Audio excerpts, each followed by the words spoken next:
Hello, good morning mga ka-jobs. Welcome to my channel. Ngayon pupunta ako, subukan kong pumunta sa tindahan kung bukas ba o ano, kasi lockdown dito ngayon. Tingnan ko kung bukas ba. Tapos bibili kasi ako ng gutter at saka yung PVC side strip para sa corner, para matapos-tapos na rin to. Tsaka siguro mamaya pag may time pa ako, sumulan kong gumawa ng pinaka-pintuan niya. Tsaka yung iba, gagawa rin ako ng mga shielding sa loob para may lalagyanan ng mga tools, yung mga maliliit na tools o kaya maliliit na mga materials, pwede siyang ilagay. Kaya abangan natin yan maya. Okay? Po. Ano ko nabanggit sa'yo ni Kuya? Hello po, ala. Kuya, pwede kami magpaano kung may vacant job po, Kuya? Pwede kami magpa-quote ng dito sa bahay namin sa sitting room na magpagawa ng door? Saan kayo banda na area? Dito sa Hampton Road po, kahit kapitbahay kami ni Kuya Eugene. Anong number ng bahay niyo po? 45. Number 45. Tingnan ko muna. Pasyalan ko ngayon. Andiyan ba kayo ngayon? Oo, Kuya, dito kami. Oo, Kuya, dito kami, Kuya Jun. Puntahan ko ngayon, tapos titingnan ko, tapos kung makaya natin, subukan lang natin. Bisaya ka, Kuya Jun? Bisaya. Ay, Bisaya ka dito, Kuya. Bisaya. Bisaya kayo po. Sige ka. Tanaw na ko kung saang sitwasyon niya o sa punyong patrabaho. Ako sang inspeksyonon kung makaya ba nato, dili ba. No? Karon mo na ako kay mo atumang ko sabihan kinapod ko paliton kay naapod ko trabaho karong Lunes lagi. Pero tanaw lang na ako ang inyong hasa. Ako kapiton karon. Sige mo na ako karon. Sige, number 45 na. 45, oo. Okay. Sige. Okay, sige. Okay. Bye. Thank you. Bye. So, ayan po, hindi pa nga ako nakakaalis, may tumawag na naman.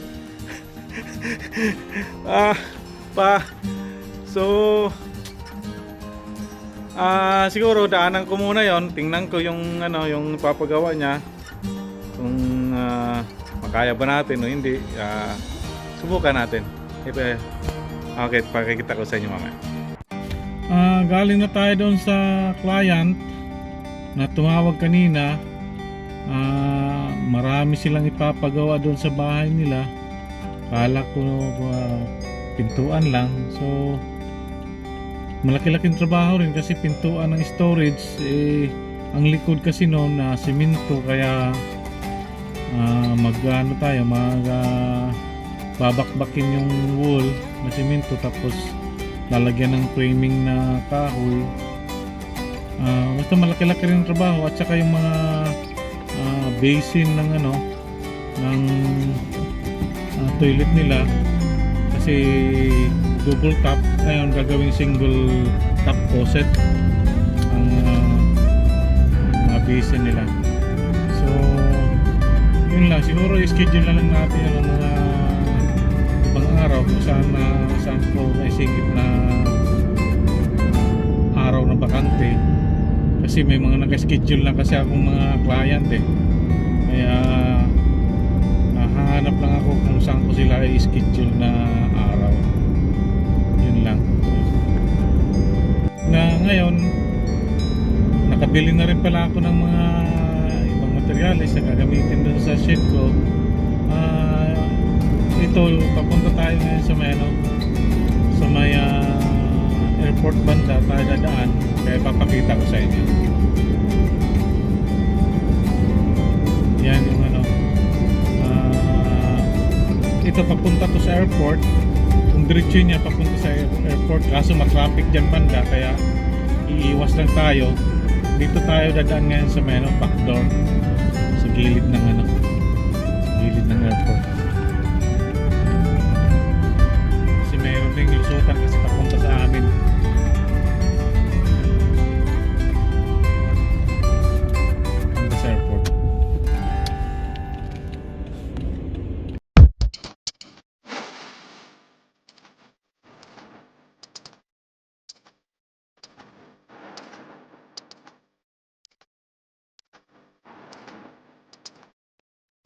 Bali, itong gilid ko pala sa left side is airport na pala to.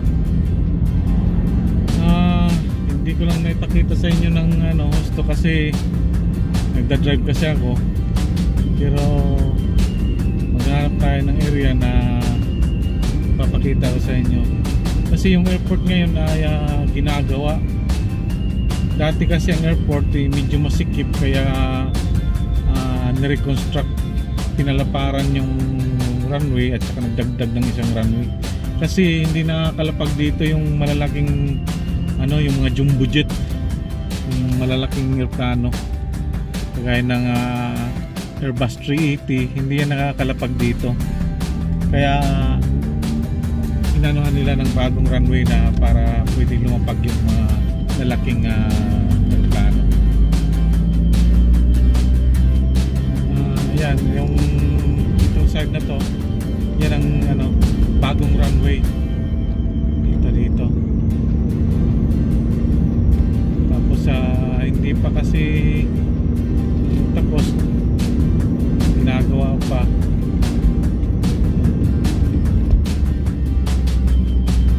Hindi lang kasi makita dahil mayroong cover. Kasi kami sa airport malapit lang kami. Siguro mga 5 minutes drive is airport na.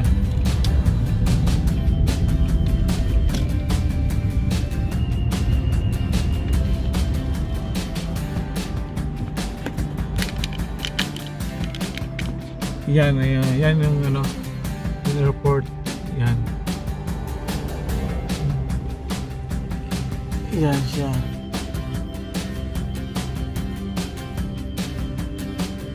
Sa likod yan yung sa amin banda, yung tinitirhan namin, sa likod nitong area na to. Yan, bali umikot lang kasi tayo. Yan.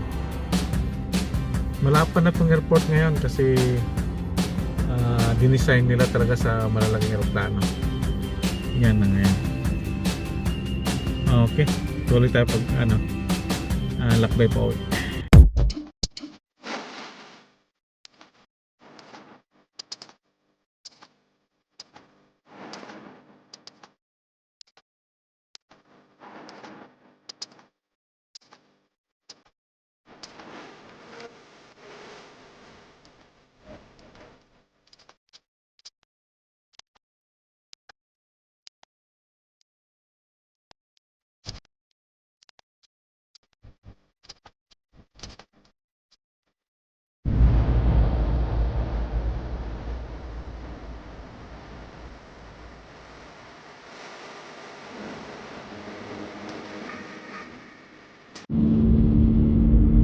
Ito na yung kalsada papasok sa malapit sa amin. Yan, so bali iikot ko rin kayo banda dito sa ibang daanan kasi marami rin kasing lusutan tong estate namin. So dito tayo dadaan sa kabila kasi medyo ma-traffic doon banda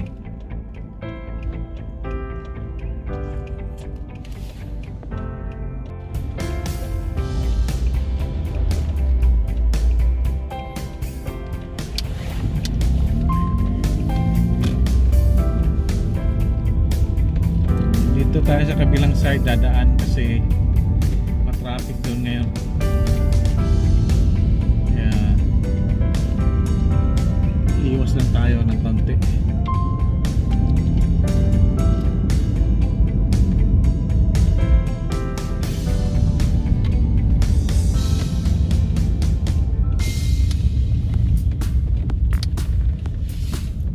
Yan. Ito yung isang pasukan din sa papunta sa amin.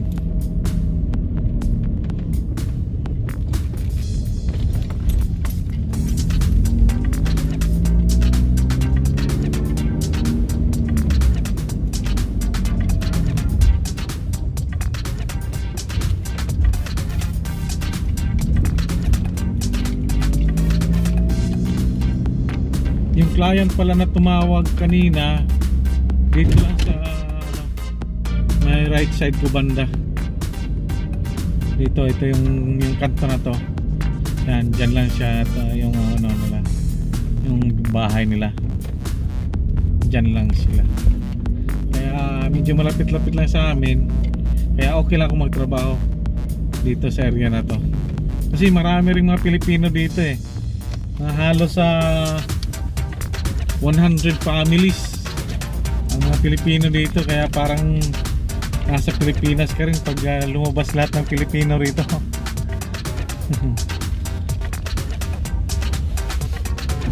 Sa dami ng mga Pinoy na ano, mga nakakuha ng bahay dito, mga nakabili. Okay, andito na tayo sa amin at papasok na tayo. Okay guys, okay. Ito, pagpatuloy natin yung paggawa dito. Siguro gagawa tayo ngayon ng pintuan para dito sa extension niya. Okay, pagpatuloy na natin.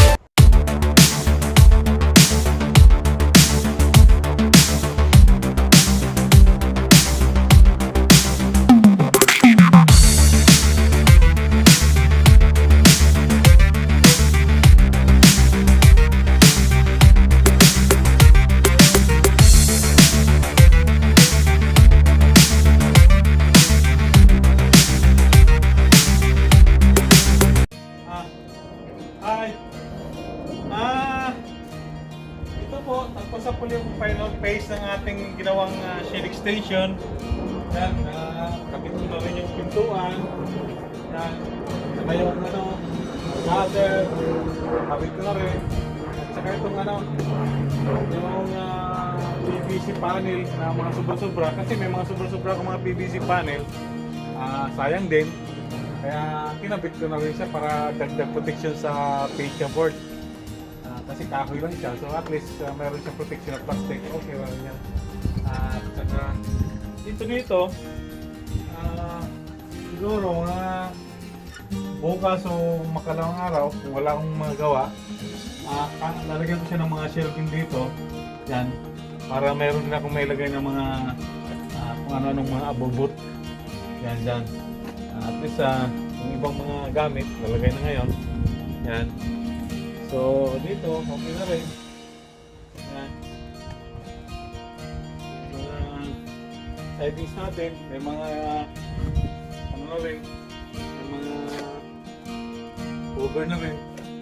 Yan. So okay. Hanggang dito lang muna tayo sa ngayon. Thank you for watching guys. Please don't forget to like, subscribe and comment below. Okay? Maraming salamat po.